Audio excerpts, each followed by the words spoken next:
Hey, I'm Gabby. Welcome to my channel.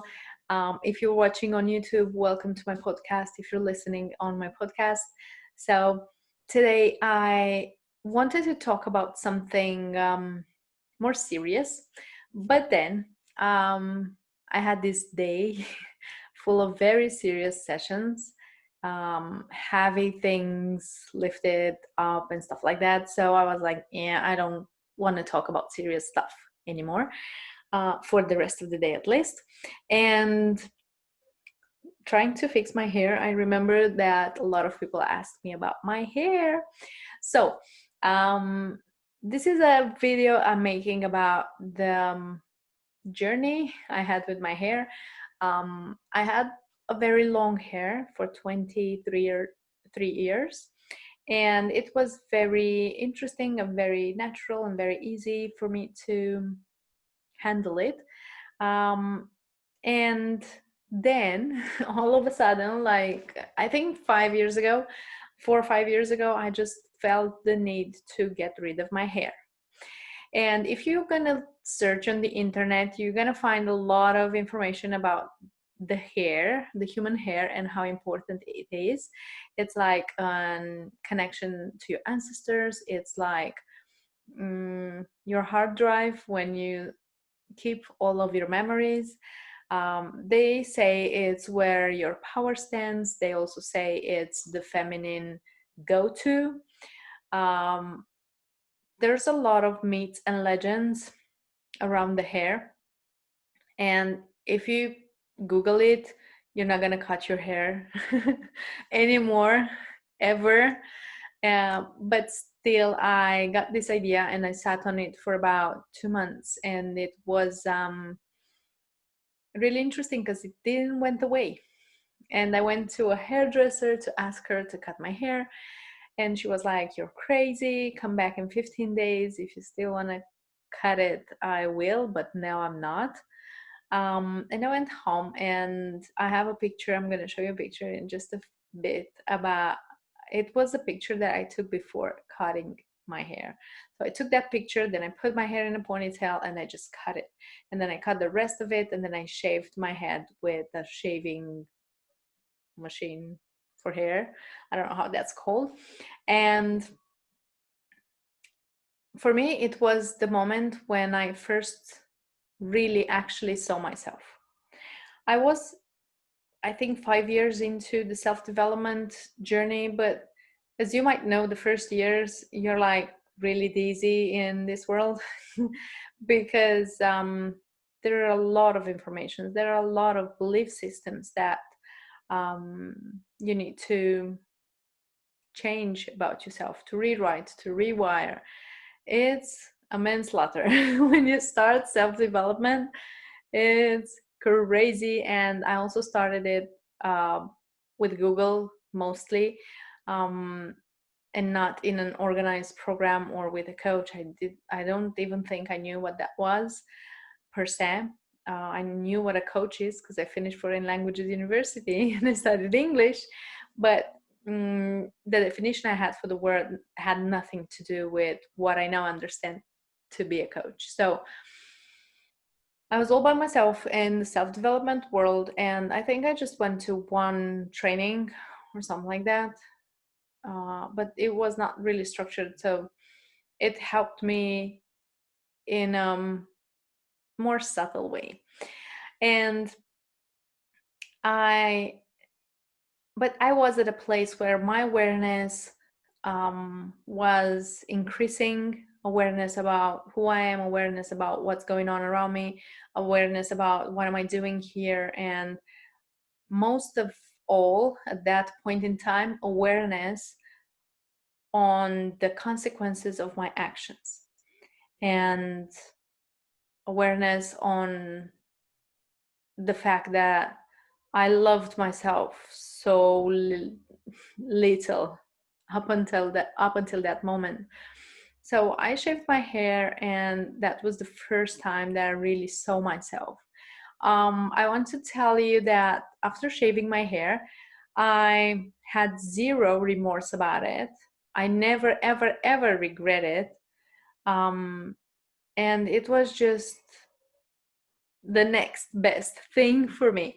I'm gonna show you the pictures, like the picture that, as I told you, I took right before I cut my hair.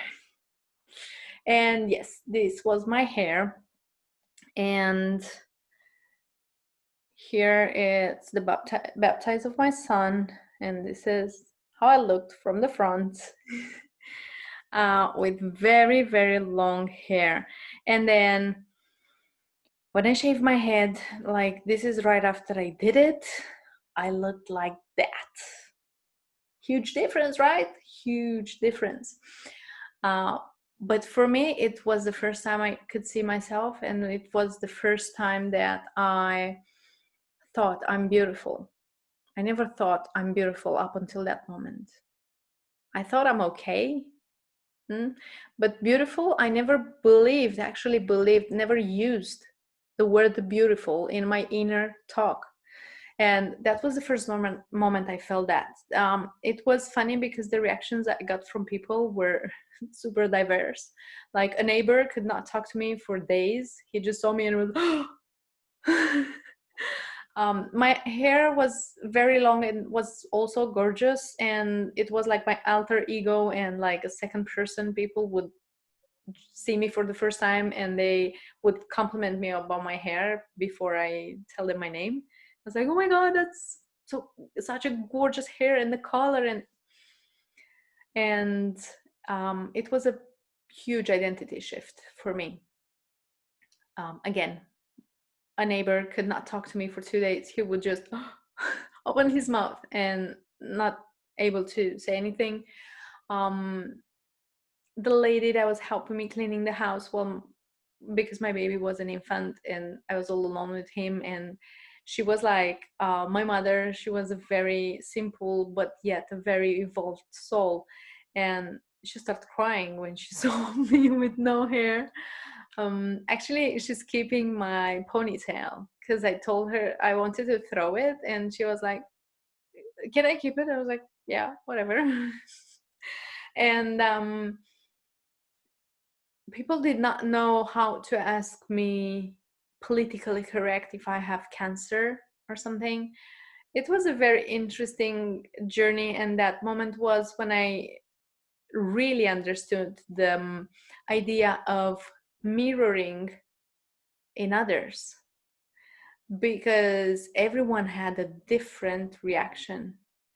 The only normal reaction I got, the only supportive reaction I got was from my son. For him, he saw me and acted, his behavior was like nothing changed. Like, mom, hair, no hair, it did not matter for him. And that was the moment when I realized that I kind of got a taste of unconditional love from the appearance perspective. And when people would ask him, where is mama's hair? He would just point his finger on my almost bare scalp and he was like rubbing it and it was like right here. Like nothing happened. He was the only person that had a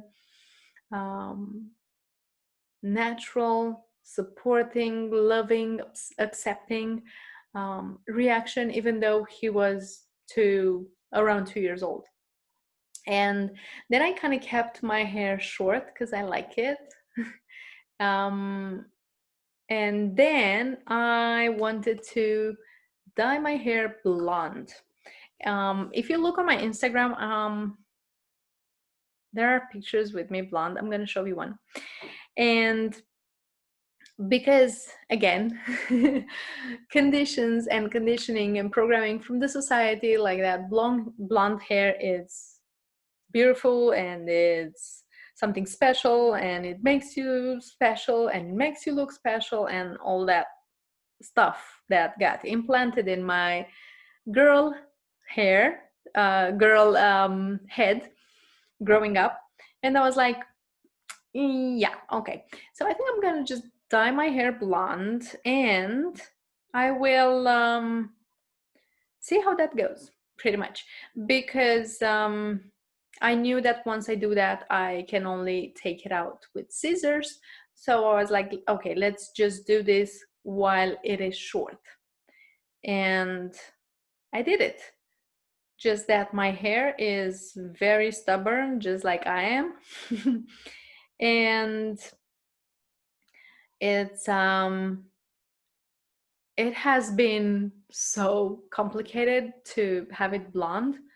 Like I would spend hours, and when I say hours, minimum 5-6 hours at the salon to at the hairdresser to dye it, and no, it was too much for me, and I pretty much gave it up. And of course, I had the scissors. I applied the scissors method, and I just cut off all my blonde, and that was that. So I'm looking for a picture with me blonde. It has to be here on my Instagram somewhere. Yeah, so this is me and my friend Brie, but you cannot see that much of it. That was me blonde. Let's see, because I believe I have some more here, but they're like far distance. This is a selfie.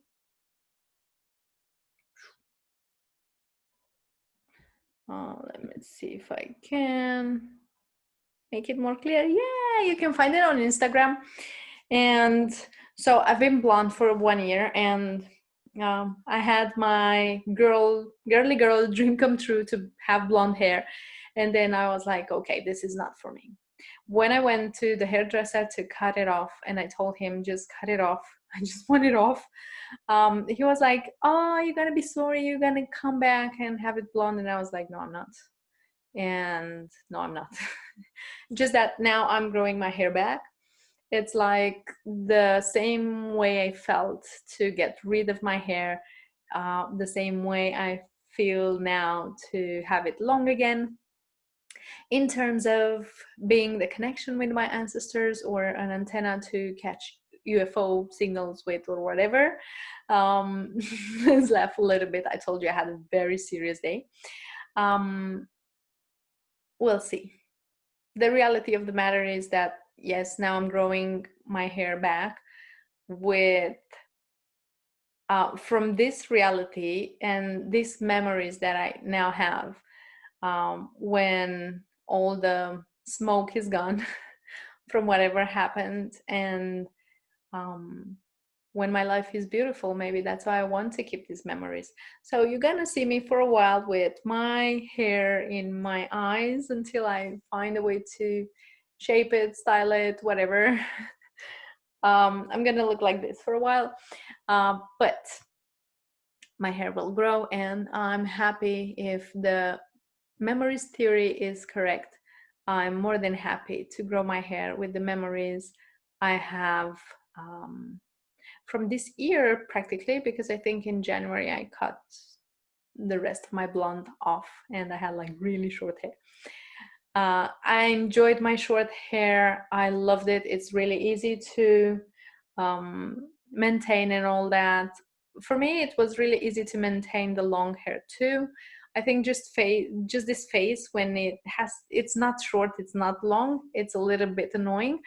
But other than that, if you don't dye your hair, it's really easy to manage it. So I hope you got some insights in my hair journey, in case you're following me for a while now and you don't understand what the heck I was doing, and what was going on, and what's the plan now. Why do I have all my hair on my forehead, just like I do, and my eyes cannot be seen very well, but hey. So this is all for today. I'm waiting for your comments to let me know if you found this interesting, valuable, or just novelty about me. Let me know also in the comments, or in the private messages, if you want me to talk about a certain subject. Most of you know a lot of my life, and You can ask me to talk about topics that you're interested in, and I will do that. I also have my topics, and I'm so happy I made such a long video today, because yesterday I was a little bit in fight or flight mode with this challenge that I gave myself to make a video for 300 days in a row. So subscribe, press the bell button, and see you tomorrow, right?